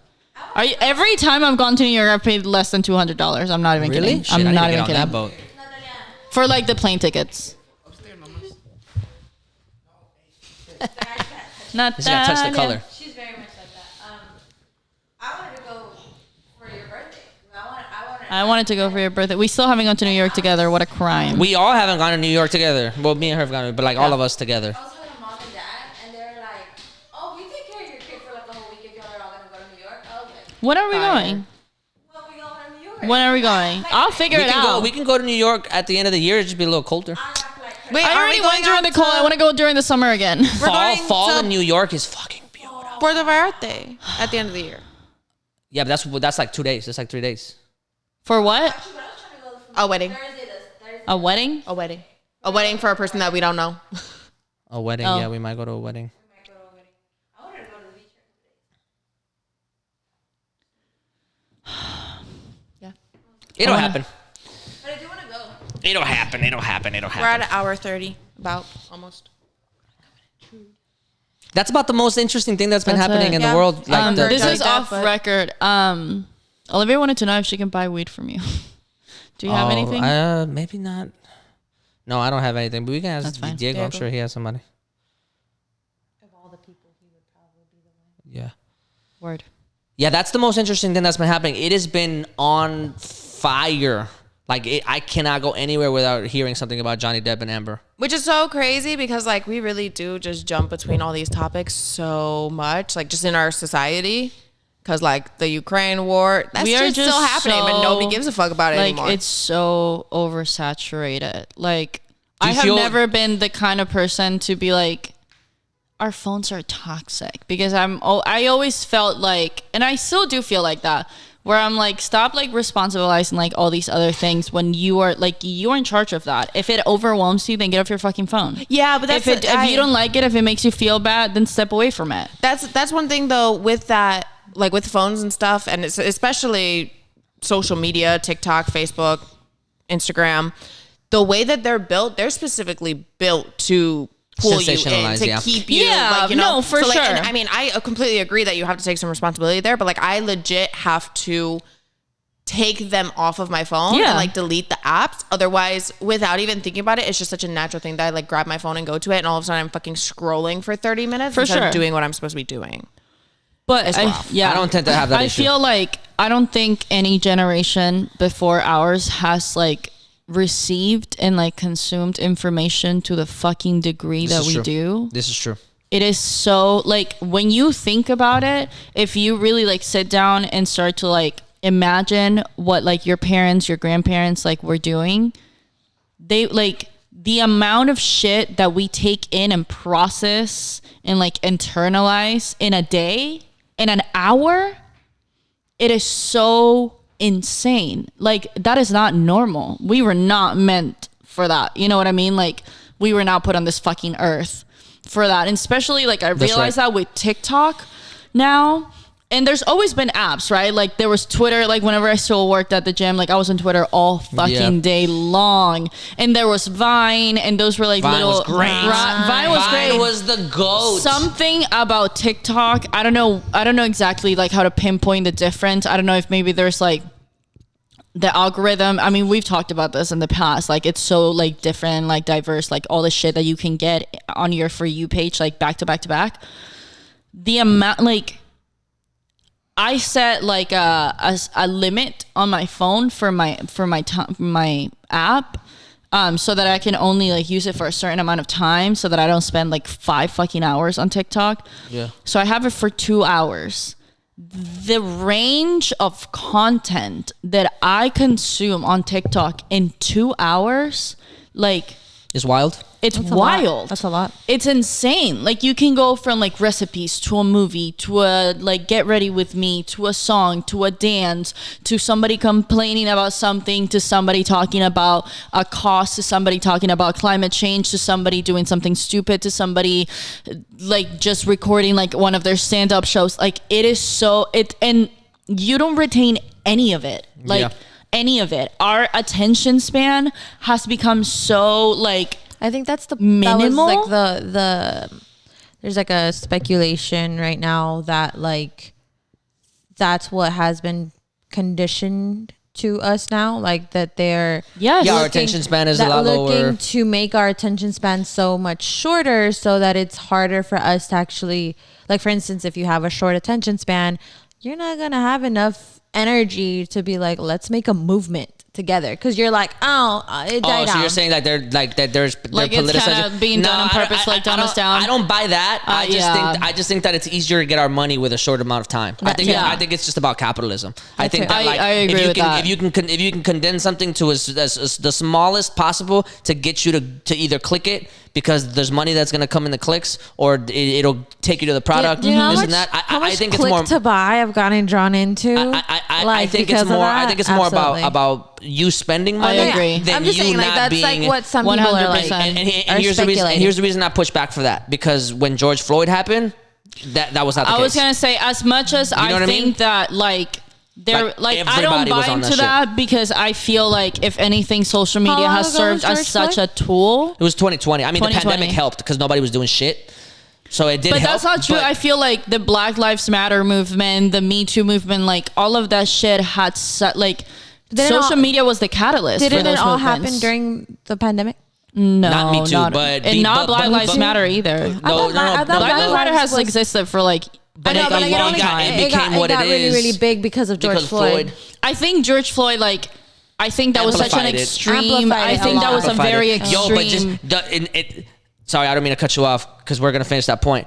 But to the point you were making about like people receiving new information and then being able to flip and say like, hey, I was wrong about this. Did you guys catch how the BLM founders were caught misusing money? No.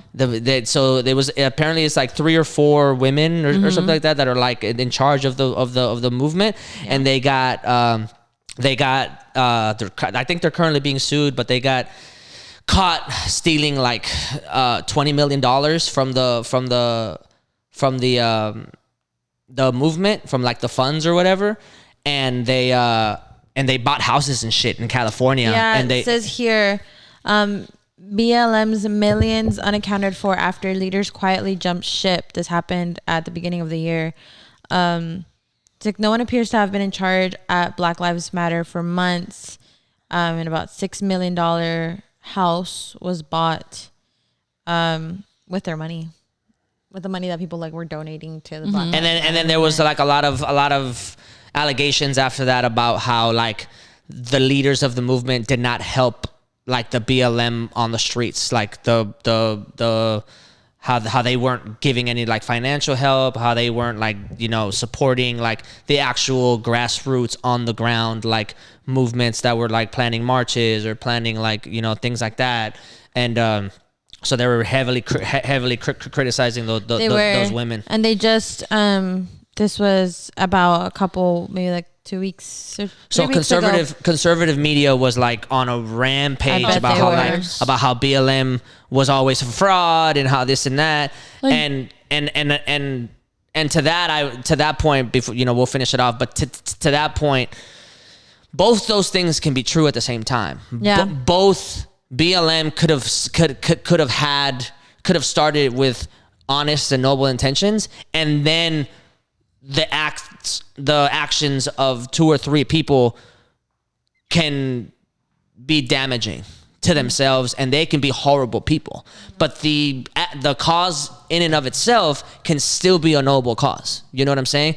So it's weird that people only work in that dichotomy. Like you're either this all the time or you're that all the time. And like no, like BLM and and you know, Black Lives Matter and what it stands for is still a great thing to stand for. It just so happens that their leaders are pieces of shit, and both those things can be true at the same time. Yeah, you know what I mean? Because they were apparently they bought a $6 million home in California, and they were defending it. They're like, oh, we don't think that was like a wrong way to use the money. And a lot of people are like, what do you mean you don't think that was a wrong way to use the money? Why are you buying a house? They were saying that it's not, because in the paperwork apparently it said that they were using the house itself as like for meetings, like they were using it as a work expense. Yeah, they called it like campus. Yeah, like they were using it as a work expense. But like, and they were using it like for their social media videos. They would like highlight, like be in the house or whatever, but like none of that shit ever happened. Yeah, bro, you can literally buy like, but like, why not buy a storefront, or why not buy like a warehouse, bro? Buy a warehouse, yeah, why not have like just have like stuff there? Like, I mean, like BuzzFeed does that. The home office in some building, and like generational, you know what I mean? Wealth. You know, but to that point, that's why I say like both those things can be true at the same time. Yeah. Both the cause in and of itself can be a great cause to stand for, and then the other, and then so that sounded like sorry, and then the people can be pieces of shit. Absolutely. And the only reason I say that is because I would say that about like if we all of a sudden found out like that a breast cancer foundation was misusing funds. Yeah, like what we're gonna be like what we're gonna be like breast cancer, like that shit never mattered. Was a fraud from the beginning. Like nah, bro. Like the cause in and of itself, I would still donate to again. It just so happens that the leadership that they put were pieces of shit. We need to change the leadership. Yeah, and that's the reason that but like, of course, conservative media was on fire. Conservative media would never do that because conservative media is racist, we told you BLM was shit. BLM was not something that you should have stood for in the first place. Like, they were going ham. And I was like, just oh my God, it's so annoying. The fact that, so dumb. Whatever.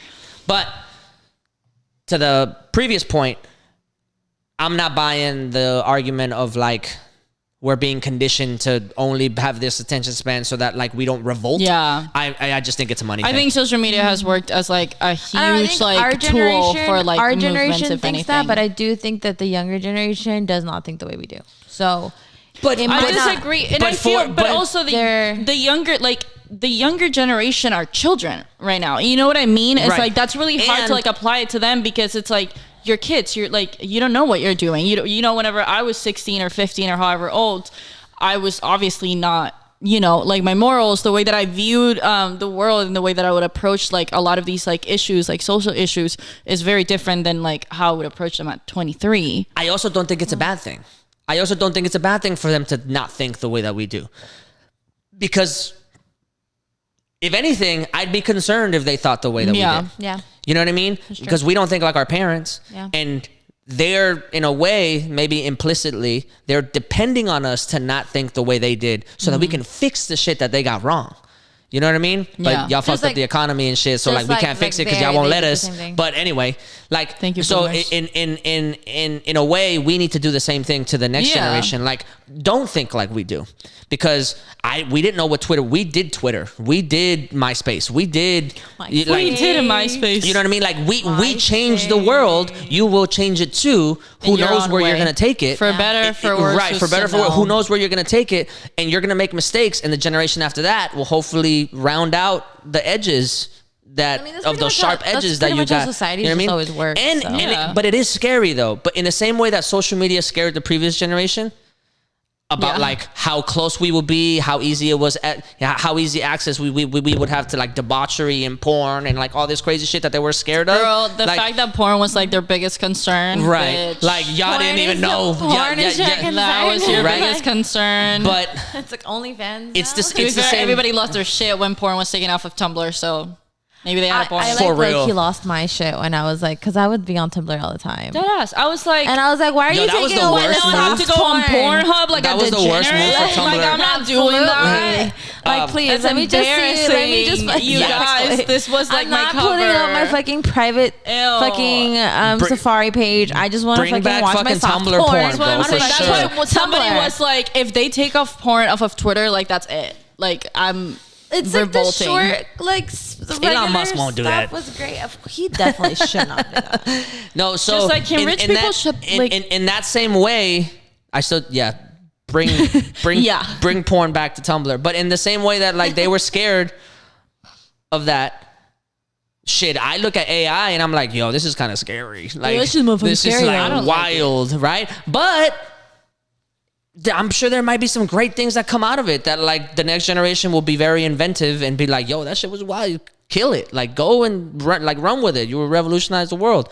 But I think that they should think differently. And you know what I mean? And who knows, maybe 2 generations from now, somebody might be like, yo, all of y'all were bugging. No more social media for nobody. We need to go back to like, you All stay in y'all your were own bugging. little, in your lane, in your little city, and your this and that. No more, like none of that shit. Who knows? Maybe that'll be what, like, you know, what's best for everybody. But for now, like, I'm totally cool with like the next generation being on like some tomfoolery and like, you know what I mean? On some shenanigans. Like, I'm all for it because I'm like, yo, do it. Go do it. Like, It's your turn. Shit is miserable out here. Go and have a blast. You know? Make shit up. Yeah, fuck it up.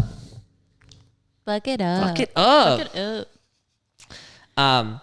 Yeah. Like we did yesterday. I can't. Fucking fun. I mean, Yo, y'all really you really felt bad today in the morning. I'm just like, I woke up and I was like, I was so fucking tired. Like I was so I tired. felt the tiredness. I didn't feel hungover, but I felt the tiredness. Hungover. Yeah. Like, no, I got up at like 8:45 and I was late. Like I had to get up at like 8 and I was like, you got me fucked up. Thank you for rallying. And I was late to work for sure. Be ready for the Until next